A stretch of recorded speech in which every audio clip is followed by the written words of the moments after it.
আসসালামু আলাইকুম। গল্পটা আমার। আমি নুসরাত জাহান। যখন আমি ক্লাস 7-এ পড়তাম তখন আম্মুর ফোনে একটা রং নাম্বারে ফোন আসে, তো আমি রিসিভ করছিলাম। আসসালামু আলাইকুম।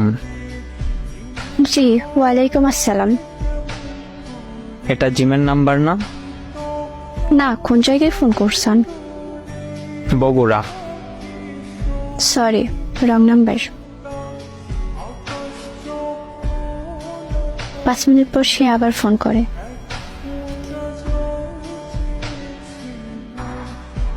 আচ্ছা, আপনার নাম কি? মোসাম্মদ নুসরাত জাহান। আপনার? রিফাত। বাসা কোথায়? ধাওয়াহাট, নওগাঁ। আপনার বাসা কই? বগুড়া, আদমদীঘি। আচ্ছা, কোন ক্লাসে পড়েন? ক্লাস 7। ও আচ্ছা, তাইলে তো পিচ্ছি। আপনি কি করেন? আমি ছোট একটা জব করি, বিজিবিতে আছি আমি। আচ্ছা ঠিক আছে, আর কিছু বলবেন? বিরক্ত হচ্ছ? আর শোনো, তুমি আমার অনেক ছোট, তাই তুমি করে বললাম। আর তোমার ভয়েসটা অনেক মিষ্টি। আচ্ছা ঠিক আছে ভাইয়া, ভালো থাকেন। ভাইয়া?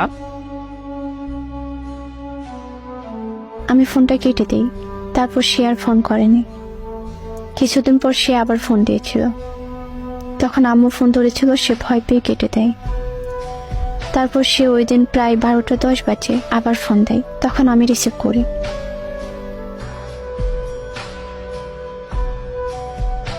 কেমন আছো? জি আলহামদুলিল্লাহ। আবার কেন ফোন করেছেন? এত রাগ করো কেন? রাগ করবো না তো কি করব? কেন ফোন দিছেন আবার? তোমার ভয়েসের মায়ায় পড়ে গেছি।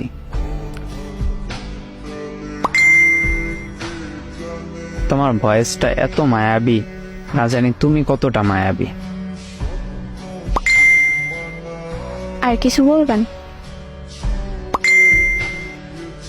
শোনো না, বলেন। আমরা কি ফ্রেন্ড হিসেবে কথা বলতে পারি? আমি অনেক ছোট, ক্লাস 7-এ পড়ি। আর এটা আমার ফোন না, আম্মুর ফোন। আর মূল কথা হচ্ছে আপনি আমার অনেক বড়। কিভাবে সম্ভব? এটা সম্ভব না। সম্পর্ক কখনো বয়স দেখে